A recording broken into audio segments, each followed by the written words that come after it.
کیا سچ میں وہ عزاداری ہمارے اندر ہے یا ہم نے اسے الگ ہی ڈھنگ سے منانا شروع کر دیا؟ محرم کو ہم نے الگ طریقے سے بیان کرنا شروع کر دیا ہے۔ جیسا کہ میں نے بتایا، ابھی محرم کا ذکر آتے ہیں ہمارے ذہنوں میں کالے لباس آ جاتے ہیں۔ کالے لباس پہننے کا نام محرم ہے، ہم سمجھتے ہیں ایسا نہیں۔ عزیزان محترم، کالے لباس پہننے کا نام محرم نہیں ہے۔ ہم کالے لباس اس لیے پہنتے ہیں تاکہ ہم دنیا کو بتا سکیں کہ ہم غم میں ہیں، کیونکہ سیاہ رنگ اس بات کی دلیل ہے کہ غم، سیاہ کو کہتا ہے غم کی دلیل ہے، سیاہ رنج کی دلیل ہے، سیاہ پریشانی کی دلیل ہے۔ ہم بتانا چاہتے ہیں کہ ہم مولا کے غم میں غم ہیں، ہم غمگین ہیں، ہم مولا کا غم منا رہے ہیں، مولا کی پریشانیوں پہ ہم غمگین ہیں، مولا کی مصیبتوں کا ہم غم منا رہے ہیں، اس لیے ہم کالے لباس پہنتے ہیں۔ اور آج کل تو ایسا ہو گیا ہے کہ جب ماہ محرم قریب آتا ہے، لوگ شاپنگ کرنا شروع کر دیتے ہیں، اور لوگوں نے دکانوں پہ تو محرم اسپیشل کر کے سارے کپڑے بیچنے بھی شروع کر دیے۔ لوگوں نے دھندے بنا دیے، کاروبار بنا دیے، بزنس بنا دیا ہے کالے کپڑوں کا۔ ہم عزادار جاتے ہیں اور وہاں سے کالے کپڑے خریدتے ہیں۔ ہم تو ایمان کی محبت میں خریدتے ہیں، ہاں محرم میں ہمیں پہننا ہے، لیکن ذرا ہمیں یہ بتائیے نئے لباس ہم خریدتے کب ہیں؟ نئے لباس تو عید میں خریدے جاتے ہیں، نئے لباس تو خوشی کے موقع پہ خریدے جاتے ہیں، کسی کے غم میں نئے لباس نہیں خریدے جاتے۔ اور ہم ماہ محرم میں کیا کرتے ہیں؟ نئے لباس خریدنے ہیں، کالے کپڑے خریدنے ہیں، نئے کالے کپڑے خریدنے ہیں۔ کپڑے چاہے کالے ہو، چاہے لال ہو، چاہے سفید ہو، نئے تو نئے ہوتے ہیں۔ ہم سمجھتے ہیں کہ نئے کالے کپڑے خریدے، نئے سیاہ رنگ خریدے، نئے سیاہ کپڑے خریدے، ہم اسے زیبتن کر کے جب نکلیں گے تو لوگوں کو لگے گا کہ ہم غم منا رہے ہیں۔ کپڑوں سے نہیں پتہ چلتا کہ غم منا رہے ہیں، ہمارے کردار سے پتہ چلتا ہے غم منا رہے ہیں۔ میں آپ کو مثال دے دیتی ہوں، خدا نخواستہ کسی کے گھر میں کسی کا انتقال ہو جائے اور کوئی اس کا بہت مر جائے، انتقال ہو جائے، اسے دور چلا جائے، تو اس ماں کو، اس بیٹے کو، اس زوجہ کو، اس بہن کو بتانے کی ضرورت نہیں پڑتی ہے کہ ہم غم میں ہیں۔ اسے کالے کپڑے پہننے کی ضرورت نہیں پڑے گی، چاہے وہ لال ہی لباس کیوں نہ پہنے ہو، چاہے وہ کسی بھی کلر کا لباس کیوں نہ پہنے ہو، اس کی شکل دیکھ کے، اس کے چہرے کا حلیہ دیکھ کے لگ جائے گا کہ اس کا کوئی دنیا سے چلا گیا ہے، کیونکہ اس کے آنسو اس کی آنکھوں سے نہیں رکیں گے۔ ہر کوئی اس سے کہے گا لگتا ہے اس کا کوئی اپنا اس سے بہت دور چلا گیا ہے۔ اس کا چہرہ بتائے گا، اس کے بولنے کا انداز بتائے گا، اس کے رونے کا انداز بتائے گا، اس کا کوئی دور چلا گیا ہے۔ ہمیں لگتا ہے کہ ہم کالے کپڑے پہن کے نکلیں گے تبھی ایسا لگے گا کہ ہم ماہ محرم کا غم منا رہے ہیں، ہم امام حسین کا غم منا رہے ہیں۔ نہیں، کالے کپڑے کا نام غم نہیں ہوتا۔ ہمارے کردار سے لگنا چاہیے کہ ہم غم منا رہے ہیں۔ میں یہ نہیں کہہ رہی ہوں کہ کالے کپڑے نہ پہنیں، میں صرف یہ کہہ رہی ہوں کہ ماہ محرم کے نام پہ جو شاپنگ کی جاتی ہے وہ نہیں کرنی چاہیے، کیونکہ ہم جو نئے لباس خریدتے ہیں وہ صرف ہم خوشی کے موقع پہ خریدتے ہیں۔ جیسے کہ میں نے ابھی بتایا، کسی کا اگر انتقال ہو جائے تو وہ یہ نہیں دیکھے گا میں نے کپڑے کس رنگ کے پہنے ہیں، میں نے حلیہ کیسے بنا کے رکھا ہے اپنا، میں نے چپل پہنی ہے کہ نہیں پہنی ہے، میرا حلیہ کیسا ہے، میں نے بال کیسے بنائے، وہ یہ کچھ نہیں دیکھا گا۔ اسے کا جو گیا ہے اس دنیا سے وہ صرف اس غم میں روئے گا۔ اگر اصل محبت ہے امام سے تو ہمیں صرف ان کے غم میں یاد کرنا چاہیے، صرف ہمیں انہیں یاد کرنا چاہیے، ہمیں ان کا غم منانا چاہیے، ان کے فرش عزا بچھانے چاہیے۔ کپڑوں سے نہیں پتہ چلتا کہ ہم غم منا رہے ہیں یا نہیں منا رہے ہیں، ہمارے کردار سے پتہ چلتا ہے۔ اور دوسری بات جو فرش عزا کی ہے، کیا وہ فرش عزا جسے فرش عزا کہتے ہیں، جسے درس گاہ کہتے ہیں، کیا وہ درس ہمیں فرش عزا سے مل رہا ہے؟ آخر مقصد کربلا کیا تھی؟ مقصد کربلا کیا تھا؟ امام حسین کا مقصد کیا تھا؟ وہ مقصد ہم بیان کر رہے ہیں یا نہیں کر رہے ہیں؟ فرش عزا پہ ہم آ کے کیا کر رہے ہیں؟ کیا اصل مفہوم عزاداری کا ہم کر رہے ہیں؟ کیا اصل مفہوم فرش عزا کا ہماری زندگی میں ہے یا نہیں ہے؟ کیا اصل عزاداری ہماری زندگی میں ہے یا عزاداری سے ہم دور جا رہے ہیں؟ فرش عزا جو ہم بچھاتے ہیں، یہ فرش کس کی نشانی ہے؟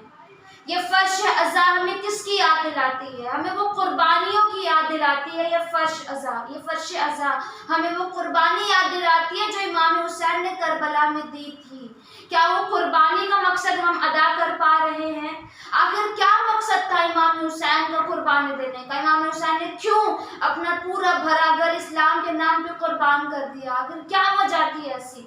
وہ ہم نے جاننے کی کوشش نہیں کی کبھی، وہ ہم نے اصل مفہوم جاننے کی کوشش نہیں کی۔ ہم نے صرف سیاہ لباس پہننا، جلوسوں کو برآمد کرنا، مولا عباس کا علم مولا عباس اٹھا لینے کا نام ہی عزاداری سمجھ لیا۔ میں یہ نہیں کہہ رہی ہوں کہ مولا عباس کا علم نہیں اٹھانا چاہیے، میں یہ بھی نہیں کہہ رہی ہوں فرش ازاں نہیں بچھانی چاہیے، لیکن اس کا اصل مفہوم ہمیں سمجھنا چاہیے۔ جس علم کو ہم اٹھاتے ہیں بڑی شان سے، جس علم کو نوجوان اٹھاتے ہیں، وہ علم کس کی نشانی ہے؟ وہ علم ایک بھائی سے بھائی کی محبت کی نشانی ہے، وہ علم ایک بہن سے بھائی کی محبت کی نشانی ہے، وہ علم ایک چچا سے بھتیجی کی محبت کی نشانی ہے۔ علم اٹھا لینا کمال نہیں ہوتا، علم کا کردار، علمدار کا کردار بنانا ضروری ہوتا ہے۔ کیا رسول خدا کے پاس علمدار نہیں تھے؟ بہت سارے لوگ تھے علم اٹھانے کے لیے، لیکن مولا علی کو ہی کیوں علم دیا؟ کیونکہ کردار تھا ان کے پاس، علمدار والے ہاتھ تھے ان کے پاس میں۔ کیا امام حسین کے پاس بہت سارے لوگ نہیں تھے؟ کسی کو بھی علم دے سکتے تھے، لیکن اس کے ہاتھوں میں علم دیا جس کے ہاتھ علم اٹھانے کے لائق تھے، جس کے ہاتھوں میں علمدار والی قوت تھی۔ آج کے نوجوان جو علم اٹھا رہے ہیں، بے شک اٹھائے، خدا انہیں سلامت رکھے، لیکن اس علم کو اٹھانے سے پہلے وہ کردار بنائیے اپنے اندر، تبھی وہ علم اٹھانا فائدے کا ہے، ورنہ یہ علم اٹھانا بھی رائے گا چلا جائے گا۔ آپ خود سوچئے، وہ علم ان ہاتھوں میں اچھے لگتے ہیں کیا جن چچا کو اپنی بھتیجیوں سے محبت نہیں؟ کیا وہ علم اٹھانے کا حق رکھتے ہیں؟ جن بھائیوں کو اپنے بھائیوں سے محبت نہیں، کیا وہ اس مولا کا علم اٹھانے کا حق رکھتے ہیں جنہوں نے اپنے بھائی کے لیے اپنی جان قربان کر دی؟ آپ مقصد امام حسین سمجھنے کی کوشش کریے، آپ فرش ازاں کا مقصد سمجھنے کی کوشش کریے۔ مجلسوں میں آنا شیعت نہیں، واپس کہہ رہی، مجلسوں میں آنا شیعت نہیں ہوتا، مجلس گھر میں لے کے جانا شیعت ہوتی ہے۔ مجلسوں میں جو سب سے اہم پیغام ہمیں ملتا ہے وہ یہ ملتا ہے کہ امام حسین علیہ السلام نے ہمیں یونٹی سکھائی ہے، ایکویلٹی سکھائی ہے، ساتھ میں رہنا سکھایا ہے۔ اب آپ سوچ رہے ہوں گے وہ کیسے سکھایا؟ جب آپ فرش ازاں پہ آتے ہیں، نہ کوئی امیر ہوتا ہے، نہ کوئی غریب ہوتا ہے، نہ کوئی عالم ہوتا ہے، نہ کوئی جاہل ہوتا ہے، نہ کوئی بچہ ہوتا ہے، نہ کوئی بوڑھا ہوتا ہے، نہ کوئی جوان ہوتا ہے، ہر ایک وہاں پہ عزادار ہوتا ہے۔ بڑے سے بڑا عہدے والا انسان بھی آ کے زمین پہ بیٹھتا ہے۔ امام حسین اپنے گھر میں سب کو فرش پہ بٹھاتے ہیں، امیر کو غریب کے پاس بٹھاتے ہیں، غریب کو امیر کے پاس بٹھاتے ہیں، دوست کو دشمن، دوست دشمن سب ایک ساتھ میں آ کے بیٹھ جاتے ہیں امام حسین علیہ السلام کے گھر میں۔ امام حسین کردار بتا رہے ہیں کہ اگر تم فرش ازاں پہ سب کے ساتھ بیٹھ سکتے ہو تو گھر میں جا کے اپنے سگے بھائیوں کے ساتھ بھی بیٹھ سکتے ہو۔ امام حسین نے بتایا جب تم یہاں پہ کوئی فرق نہیں کرتے کہ کوئی امیر ہے، کوئی غریب ہے، کوئی جاہل ہے، کوئی عالم ہے، تو تم اس فرش ازاں کے باہر جا کے بھی کوئی فرق کرنے کا حق نہیں رکھتے۔ جب تم میرے گھر میں بغیر عداوت کے بیٹھ جاتے ہو تو اپنے دل سے عداوت نکالو، اور جب تم گھر سے، جب تم فرش ازاں سے اٹھ کے باہر نکلو تو تمہارے دل سے سارے رنج، سارے غم، ساری غصہ، ساری بغض نکل جانا چاہیے۔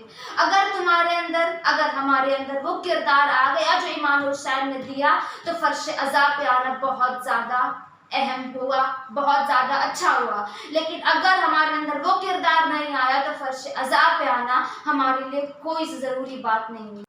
اگر مقصد فرش ازاں ہم نے نہیں سمجھا تو فرش ازاں پہ آنا ہمارے لیے کوئی فائدہ مند نہیں ہوا۔ ہمارا فرش ازاں پہ آنا اسی طریقے سے ہوگا کہ ہم نے اپنا ٹائم ویسٹ کر دیا، کیونکہ ہم نے کچھ سیکھا ہی نہیں فرش ازاں سے۔ فرش ازاں پہ ہمیں امام حسین نے ایکویلٹی سکھائی تھی، یونٹی سکھائی تھی، لیکن ہم کیا کرتے ہیں؟ فلاں کی مجلس میں نہیں جانا ہے، ان کی مجلس میں نہیں جانا ہے، ان کی مجلس میں نہیں جانا ہے، ہماری مجلس میں وہ لوگ نہیں آتے، ہم ان کی مجلس میں نہیں جائیں گے۔ ہم نے ہماری، ان کی، تمہاری مجلس بنا دی ہے۔ اگر یہ ہماری، ان کی اور ان کی مجلس ہے تو اس میں امام کی مجلس کہاں ہوئی؟